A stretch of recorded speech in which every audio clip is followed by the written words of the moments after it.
My name is Margaret. I am 72 years old. I have always believed that growing older means learning to accept help, not surrender your dignity.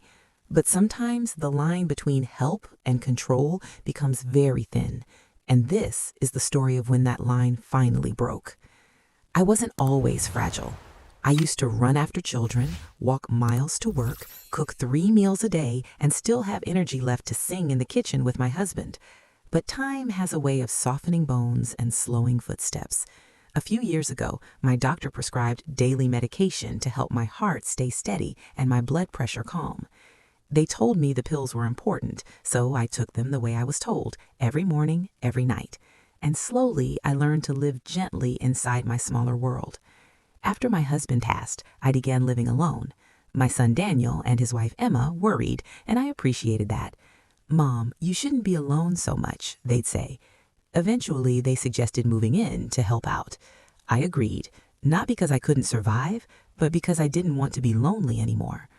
At first, things were peaceful. We shared meals, we watched TV together, I listened to their stories, and watched life still moving through younger veins.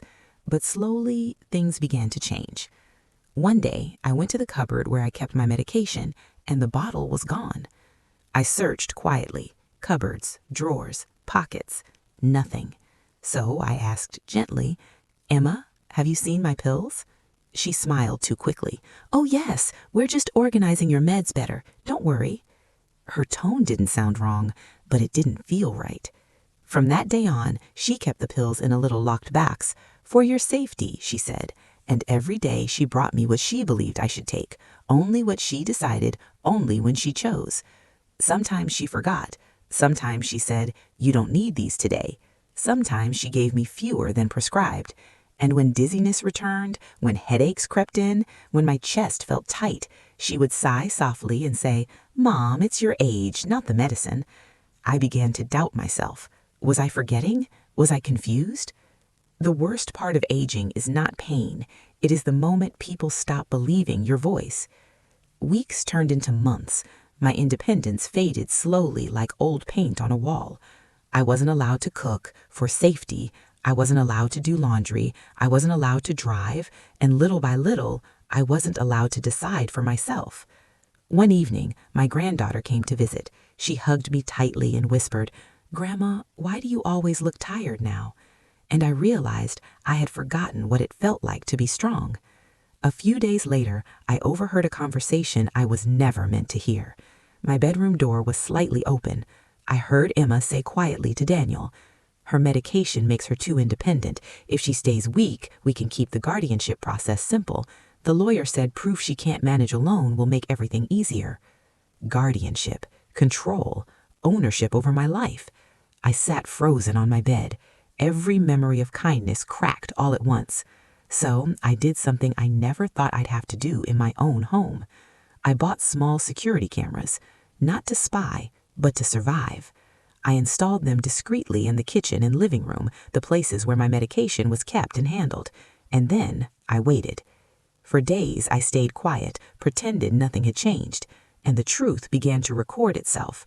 I watched as Emma removed pills, counted them, cut some in half. I listened as she said, "She doesn't need this one today. It keeps her too sharp."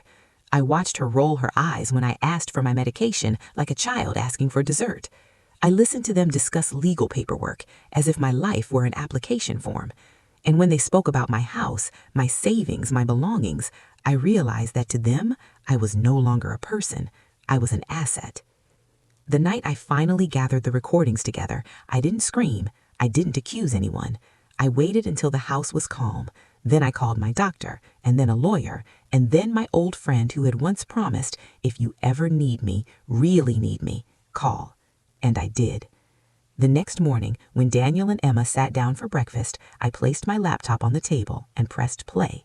No shouting, no threats, just truth. Their faces drained of color, excuses tripped over excuses, blame shifted like shadows in the room. But I was done living in shadows. My lawyer arrived later that afternoon with officials. My medication was documented, the recording secured, a formal complaint was filed.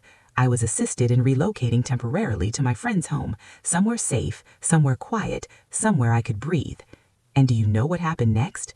For the first time in months, I took my full dose of medication, and I felt like myself again. Clearer, stronger, present. The guardianship attempt disappeared, the legal consequences did not, and the message was simple. Helping an elderly parent is love. Controlling an elderly parent is abuse. Today, I live independently again, with support that respects my dignity. My medication stays where I can reach it, and the only locked boxes in my life hold memories, not my freedom. So if you are listening to my story right now, and someone tells you you are forgetful, weak, or confused every time you ask questions, if your choices slowly disappear, if your voice grows quieter not by choice, but by force, please remember this. You are still the author of your life. Your safety matters, your independence matters, and sometimes the bravest thing you can do is simply turn on the camera and let the truth speak for itself.